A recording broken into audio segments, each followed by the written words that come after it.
శతకోటి దరిద్రాలకు అనంతకోటి ఉపాయాలు. కాకినాడలో ఒక విద్యాసంస్థ అధినేత ఈ సామెత బాగా ఫాలో అవుతున్నట్టున్నారు. తనకు పెద్ద పెద్ద పరిచయాలు ఉన్నాయని చెప్పుకోవడానికో ఏమో తన విద్యాసంస్థల పేర్లు హోర్డింగ్స్తో నింపేశారు. అవి చూసి జనాలు నవ్వుకుంటున్నా ఎలాంటి ఫరక్ లేదు. పిచ్చి పీక్స్ అనే డైలాగ్స్తో పెట్టిన హోర్డింగ్లు చూసి పిచ్చి బాగా ముదిరింది అని సెటైర్స్ వేస్తున్నారు జనాలు. ఆ పైచి ఏంటో మీరు చూడండి.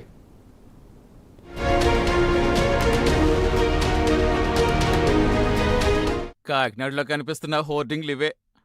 Inviting C Joseph Vijay, chief minister, Tamil Nadu. ఆంగ్లంలో అక్షరాలు, అక్షరాల పక్కనే తమిళనాడు సీఎం విజయ్ ఫోటో.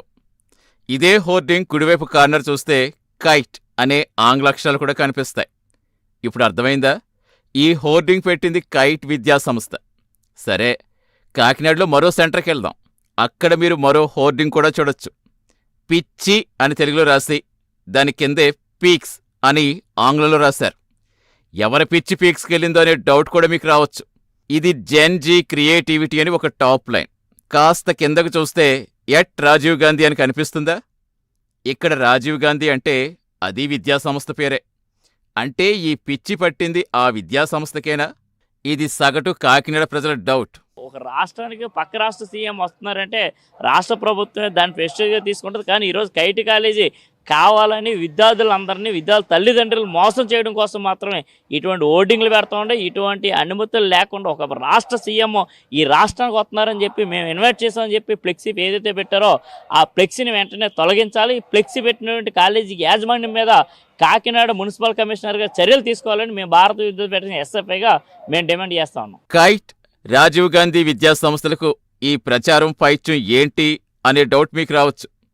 రెండు విద్యా సంస్థలు పోటీ పడుతున్నాయా అనే సందేహం కూడా కలగచ్చు. కానీ ఈ విద్యా సంస్థలు వేరువేరైనా నడిపేది మాత్రం ఒక్కరే. ఒక వ్యక్తికి చెందిన విద్యా సంస్థలే రెండు.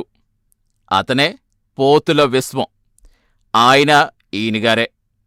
పోతుల విశ్వం పేరెక్కడో విన్నట్టు డౌట్ వస్తుందా? నిజమే, ఒక విద్యా సంస్థ అధినేతగా కాదు, ఒక పొలిటీషియన్గా పోతుల విశ్వం ప్రజలకు పరిచయం. ఆయన వేసుకొని కండువలేదు, తిరగని రాజకీయ శిబిరం లేదు. అన్ని చోట్ల ఒక్కపోతే ఎక్కడా ఎమడలేకపోయారు. కాంగ్రెస్, ప్రజారాజ్యం, టీడీపీ, జనసేన, రీసెంట్గా బీజేపీ. రేపేంటో పోతుల విస్తానికే తెలియాలి.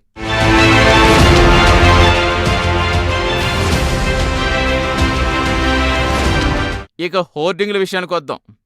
ఇది విద్యా సంవత్సరం మొదలవుతున్న వేళ విద్యార్థులను, విద్యార్థుల తల్లిదండ్రులను ఆకట్టుకునే ప్రయత్నమే ఈ పిచ్చి పిచ్చి రాతల హోర్డింగ్లని కాకినాడ జనాలకు బాగా అర్థమైందట. మా దగ్గర చదువు బాగా చెప్తారు, మా దగ్గర చదివితే వారికి మంచి ఉద్యోగాలు వస్తాయి, ఉన్నత స్థానాలకు వెళ్ళిపోతారు అని ఎన్నాళ్ళు విద్యాసంస్థలు చెప్పుకోవడం చూసాం. కానీ ఇలా పిచ్చి పీక్స్కెళ్లిన సంస్థలను, ఆ సంస్థల నిర్వాహకులను తొలిసారిగా చూస్తున్నాం. అంటే ఇక్కడ చదివితే పిల్లలకు పిచ్చెక్కించేస్తారా? ఈ ప్రశ్నే వేస్తున్నారు కాకినాడ ప్రజలు. తమిళనాడు సీఎం విజయ్ హోర్డింగ్ చూస్తే ఇన్వైటింగ్ అని రాసుకొచ్చారు. అంటే పోతుల విశ్వం తమిళనాడు సీఎం విజయ్ను కాకినాడలో తన విద్యాసంస్థలకు రావాలని ఆహ్వానించారా? లేక తనకు తమిళనాడు సీఎం విజయ్ మా బాగా తెలుసని కలరింగ్ ఇచ్చేస్తున్నారా? విజయ్ సినిమా హీరో, ఇప్పుడు ఒక రాష్ట్రానికి సీఎం కూడా. పక్క రాష్ట్రానికి వస్తున్నారంటే సెక్యూరిటీ అరేంజ్మెంట్స్ ఓ రేంజ్లో ఉంటాయి. పోతుల విశ్వం మాత్రం ఆహ్వానించేశారు ఇలా హోర్డింగ్ రూపంలో. అవి చూసిన జనాలు ఇంకేముంది, విజయ్ కాకినాడలో అడుగుపెట్టడమే ఆలస్యమని అనుకుంటున్నారు. ఆరా తీసిన జనాలకు ఇది విద్యాసంస్థల పబ్లిసిటీ స్టంట్గా తెలుసుకుని నోళ్ళు ఎలబెడుతున్నారు. ఈరోజు భానుగూడు సెంటర్లో ఇన్వైటింగ్ అని చెప్పి ఏదైతే తమిళనాడు సీఎం తలపతి విజయ్ గారు మా కాలేజీకి ఇన్వైట్ చేసామని చెప్పి ఒక తప్పుడు ప్రచారాన్ని తెరలేపుతూ ఒక పెద్ద ఎత్తున భారీ ఓడింగ్ని ఈరోజు భానుగూడు సెంటర్లో కాకినాడలో పెట్టడం జరిగింది. నిత్యం వందలాది వేలాది మంది ప్రయాణించేటువంటి మెయిన్ రోడ్లో అటువంటి తప్పుడు ఫ్లెక్సీకి అనుమతి మున్సిపల్ కమిషనర్ ఏ విధంగా ఇచ్చారని మేము ప్రశ్నిస్తూ ఉన్నాం. ఈరోజు కైట్ కాలేజీకి జోసెఫ్ విజయ్ ఏదైతే తమిళనాడు సీఎం వస్తారని వాళ్ళ ఇన్వైటింగ్ ఏదైతే ఫ్లెక్సీ వేస్తారో ఇదంతా కూడా ఇప్పుడు పరీక్షలు ఎంట్రన్స్ పరీక్ష అయ్యింది. ఇప్పుడు కాలేజీలో ఫస్ట్ ఇయర్ ఇంజనీరింగ్ సంబంధించిన, బీటెక్ సంబంధించిన కౌన్సిలింగ్ ప్రక్రియ ప్రారంభమైపోతూ ఉంది. ఈ ప్రక్రియలో ఎక్కువ మంది విద్యార్థులు ఆ కాలేజీలో జాయిన్ అవ్వడం కోసం, ఆ కాలేజీకి ఓ మంచి పేరుని తప్పించుకోవడం కోసం ఇటువంటి తప్పుడు ప్రచారాన్ని, విష ప్రచారాన్ని ఈరోజు కైట్ యాజమాన్యం చేస్తూ ఉంది. ఈ విద్యా సంస్థల్లో వసూలు చేసే ఫీజులు, నిర్వహించే లేడీస్ హాస్టల్స్పై చాలా ఆరోపణలే చేస్తున్నాయి విద్యార్థి సంఘాలు. వాటికి పోతులవారు, కాలేజీ నిర్వాహకులు పెద విప్పకపోవటం అనుమానాలు బలపరిచేలా ఉన్నాయి. తమిళనాడు సీఎంని మీరు పిలవాలనుకుంటున్నారో ఆయన ఆ రాష్ట్రంలో విద్యార్థులకి ఫ్రీ ఎడ్యుకేషను అదేవిధంగా ఫీజుల నియంత్రణ మీద ఆయన ఒక పెద్ద విధానాన్ని తీసుకొచ్చారు. మరి అదే విధానాన్ని కైటికి తీసుకొస్తున్న మీరు ఒకవేళ కైటికి పిలవాలనుకుంటున్నారు, మీరు మీ కాలేజీలో ఫీజు రీఎంబర్స్మెంట్ పథకం డబ్బులతోనే మీరందరూ పిల్లల్ని చదివిస్తున్నాము, మీ రాష్ట్రంలో చేసినట్టుగా నేను మా కాలేజీలో చేయబోతా ఉన్నాను కాబట్టి మీరు రండి పిలిచారని మేము ఎస్ఎఫ్ఐగా మేము కైట్ కాలేజీని పిలుస్తూ ఉన్నాం.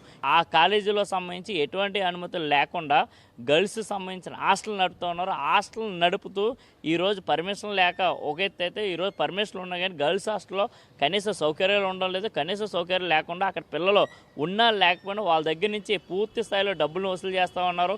ఫీజు రీఎంబర్స్మెంట్ డబ్బులు కాలేజీ అకౌంట్ పడినా కానీ ఈరోజు స్టూడెంట్స్కి డబ్బులు ఇవ్వడం లేదు. మరి ఇన్ని అవినీతి పనులు చేస్తున్నట్టు కైట్ కాలేజీకి జోసఫ్ ఏదైతే తమిళనాడు సీఎం గారిని ఎలా పిలుస్తున్నారని మేము ఎస్ఎఫ్ఐ ప్రశ్నిస్తా ఉన్నాం. అదండి సంగతి. విద్యార్థులను ఆకర్షించేందుకు కాకినాడలో చేపట్టిన ఈ కితకితలపై ట్రోలింగ్ మాత్రం గట్టిగానే ఉంది. తమ టాలెంట్ను విశ్వవ్యాప్తం చేసుకునే క్రమంలో విశ్వం వారు చేపడుతున్న పనులు, గిమ్మిక్కులు వెగటు పుట్టిస్తున్నాయంటున్నారు జనాలు.